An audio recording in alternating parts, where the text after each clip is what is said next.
Les mots hier de Jean-Michel Blanquer ne passent pas. Les professeurs d'Île-de-France ne comptent toujours pas rendre les copies du bac. Je trouve que là, il a complètement dépassé les bornes. Les résultats qui ont été pris en compte ne sont pas égalitaires. Enfin, c'est ce qui va arriver, quoi. Des notes calculées sur la base d'un contrôle continu et non sur l'épreuve en elle-même. C'est ce que reproche le corps enseignant. Pour certains, le ministre est en dehors des réalités. C'est nous qui sommes avec nos élèves tous les jours.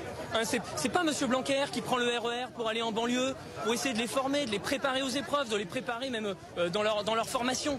Des formations en péril d'après les lycéens. Certains n'ont pas obtenu de place dans les filières qu'ils voulaient pour la rentrée prochaine et c'est là tout le problème. Si les notes ne correspondent pas aux vrais résultats de l'examen, le baccalauréat pourrait ne pas avoir de valeur aux yeux de certaines écoles. Ils vont prendre les autres moyennes des autres matières et en regardant si c'est plus ou moins un bon ou un mauvais élève. Si c'est un bon élève, on va lui mettre une bonne note. Si c'est un mauvais élève, on va lui mettre une mauvaise note. C'est une note qui est inventée et qui du coup en fait n'est pas acceptable sur un examen et qui du coup peut invalider le diplôme.